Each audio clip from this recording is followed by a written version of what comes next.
नमस्कार दोस्तों, तो कैसे हैं आप लोग। Once again welcome to all on my YouTube channel @I Shakti Sodia. अगर चैनल पे नए हैं तो सब्सक्राइब कीजिएगा। Today is very serious topic about the kidney failure.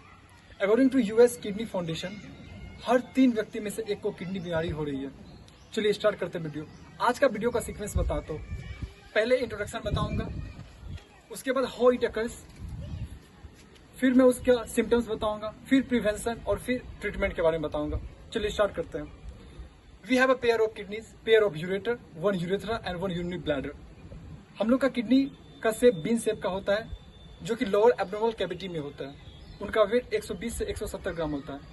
Kidney का जो फंक्शन होता है, उसका काम है कि हमारे बॉडी से जितने भी सारे वेस्ट प्रोडक्ट है जैसे यूरिया, उसको फिल्टर करके यूरिन के थ्रू बाहर करते हैं। Each kidney has 1 million nephron, or nephron is the structure and function unit of kidney. The second topic is that how it occurs. Mainly high blood pressure, जिसको हम लोग hypertension बोलते हैं, और डायबिटीज, जिसको मधुमेह बोलता है, ये मेनली रिस्पॉन्सिबल होता है किडनी फेलियर के लिए। दूसरा कि अल्कोहल यूज। तीसरा एंटीबायोटिक खाने से, जैसे कि पेन किलर, जैसे कि फेलेक्सन, जैसे कि एक हम लोग जब हॉस्पिटल में इमरजेंसी एडमिशन लेते हैं तो वहां पे दिया जाता है अमाइनो ग्लाइकोसाइडेज एंटीबायोटिक, जिसका नाम है जेंटामाइसिलिन। अगर आप 10 दिन लगातार इस एंटीबायोटिक को लेते हैं तो 11वां दिन आपका किडनी खराब हो जाएगा। और चौथा पॉइंट है चोट लगने से। अगर आपको इस पोर्शन पे चोट लग जाता है तो उससे भी किडनी डैमेज होता है, क्योंकि किडनी के ऊपर भी वाल होता है जो उसको ट्रॉमा और इंजुरी से बचाता है। उस वाल को हम लोग रीनल कैप्सूल बोलते हैं। हम लोग सिम्टम्स की बात करते हैं। जो सिम्टम्स होते हैं अलग अलग आदमी में वेरी करते हैं। At early stage the symptoms is not seen in any people, लेकिन जब तक में सिम्टम्स दिखते हैं बहुत ही देर हो चुकी होती है। अगर मैं सिम्टम्स की बात करती हूँ, स्वेलिंग होता है फुट में, एंकल में, आई के ऊपर। जो बॉडी होता है एकदम व्हाइट रैशेस आ जाते हैं, रेड पैचेस हो जाते हैं। बॉडी में क्या होता है, वॉमिटिंग होता है, नौसिया होता है, सांस लेने में तकलीफें आती है, सोने में दिक्कतें आती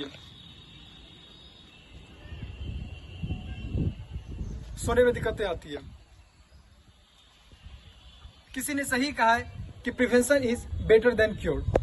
अगर आप लोग को थोड़ा सा भी स्टोमक पेन या फिर यूरिनेशन में कोई भी प्रॉब्लम होता है तो आप जाके थोड़ा चेकअप करवाएं, क्योंकि अगर ये बॉडी में बहुत ज्यादा तेजी से फैल गया, जब आपको इसका सिम्टम्स आएगा तो फिर ये कंट्रोल करना बहुत ही ज्यादा मुश्किल हो जाता है। चलिए इसके प्रिवेंशन के बारे में बात करते हैं।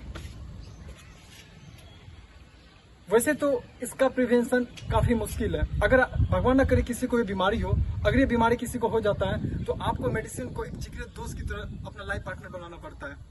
जिस तरह आप अपने फूड हैबिट में ढेरों पदार्थ खाते हैं, उसी तरह आपको मेडिसिन हर वक्त हर टाइम लेना पड़ता है। आपको हाई ब्लड प्रेशर, डायबिटीज, आपको इसको मेंटेन करना पड़ेगा। आपको एंटीबायोटिक लाइक पेनिसिलिन, फेलेक्सन, इसको रिड्यूस करना पड़ेगा। अल्कोहल यूज को रिड्यूस करना पड़ेगा। अगर हम प्रिवेंशन की बात करते हैं तो परहेज एक बहुत इंपॉर्टेंट फैक्टर प्ले करता है किडनी के रोल में, क्योंकि अगर आप परहेज नहीं कीजिएगा तो बहुत प्रॉब्लम हो जाएगी। ओनली आप ग्रीन वेजिटेबल ले सकते हो, पत्तेदार सब्जियां नहीं खा सकते हैं। आप वीकली चिकन, एग, वो उसका भी ऊपर वाला भाग, फिश खा सकते हैं, मीट नहीं ले सकते हो। जो किडनी के पेशेंट होता है ना, उसके साथ एक दिक्कतें होती है, उनको प्रोटीन अपने डाइट में मेंटेन करके चलना पड़ता है, क्योंकि यूरिनेशन के थ्रू क्या होता है, यूरिन से प्रोटीन का लीकेज होता है, जिसको हम लोग झाग बोलते हैं। तो उसके लिए हम लोग को प्रोटीन को डाइट में मेंटेन करना पड़ता है। अल्टरनेट डेट पे आप पनीर ले सकते हैं।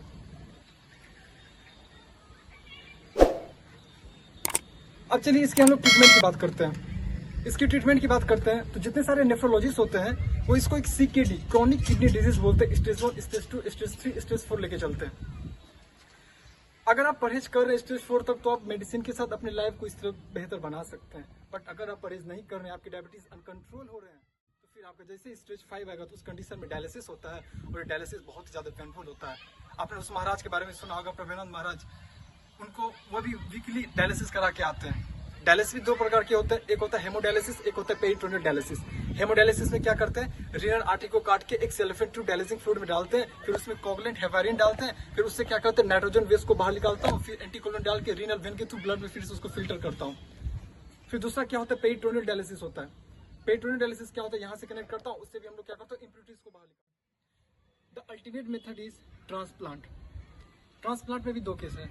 एक व्यक्ति ऐसा है जो ट्रांसप्लांट करने के बाद 25 साल तक जीवित है, बट एक व्यक्ति ऐसा है जो ट्रांसप्लांट करने के अगले ही दिन मर गया। There are 2 situation. और ट्रांसप्लांट में भी डोनर ग्रुप देखा जाता है। अगर डोनर ग्रुप सेम है तो फिर अच्छे से ग्राफ रिजेक्शन नहीं होता, इम्यून सिस्टम एक्सेप्ट कर लिया जाता है। और अगर डिफरेंट ग्रुप किया तो फिर बहुत ज़्यादा मुश्किलें आती है। एक सीरियस क्वेश्चन, मेरे जितने सारे दर्शक इस क्वेश्चन को थोड़ा ध्यान से सुनिएगा।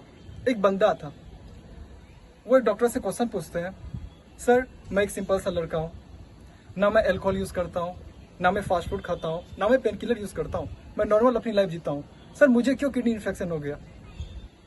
जनाब ये जो लाइन है ये आवाज़ मेरी है, बट ये सब जो एक बहुत ही हाई क्वालिफाइड डॉक्टर के। वो बोलते हैं, बेटा दुनिया में करोड़ों ट्रेनें चलती है, हजारों फ्लाइटें चलती है, बस कोई ना कोई किसी ट्रेन का दुर्घटना हो जाता है। इसका मतलब ये है, अरे कहना क्या चाहते हो, कि दुनिया में करोड़ों आदमी है जिसमें से तुमको ये बीमारी हो चुकी है। मैं इस पे अपना कंक्लूजन देना चाहूंगा। आज के ज़माने में कोई भी चीज़ प्योर नहीं है। हम लोग सब्जियां खाते हैं, हरी सब्जियां, क्या पता है आपको उसमें केमिकल फर्टिलाइजर दिए जाते हैं। हम लोग गाय के दूध पीते हैं, गाय को क्या खिलाया जाता है, केमिकल खिलाया जाता है। हम लोग पानी पीते हैं, क्या पानी शुद्ध है। तो मेरे हिसाब से इन चीज़ों की वजह से भी किडनी फेलियर होता है। मेरे हिसाब से ये वीडियो आप लोगों को अच्छा लगा होगा। इस वीडियो को शेयर कीजिएगा, क्योंकि बहुत जरूरी है इस वीडियो को शेयर करके लोगों को जागरूक करने की। अरे भाई क्या जरूरत है, आप जाके बर्गर खाते हो, समोसा खाते हो, पिज्जा खाते हो। जब एक बार ये बीमारी हो जाती है ना भाई, जिंदगी भर के लिए अपना सारा रूटीन छोड़ना पड़ता है, मेडिसिन के कंधों में बन जाना पड़ता है। भाई साल में एक बार खा लिए सही है। सो प्लीज हाथ जोड़ के रिक्वेस्ट आप सबसे, जितने सारे बातों को मैंने बोला है उन सबको ज्यादा से ज्यादा शेयर कीजिए, लोगों तक ये बात को जागरूक करके फैलाइए। क्या बात है सर, क्या बात है सर, क्या बात, ये बात है।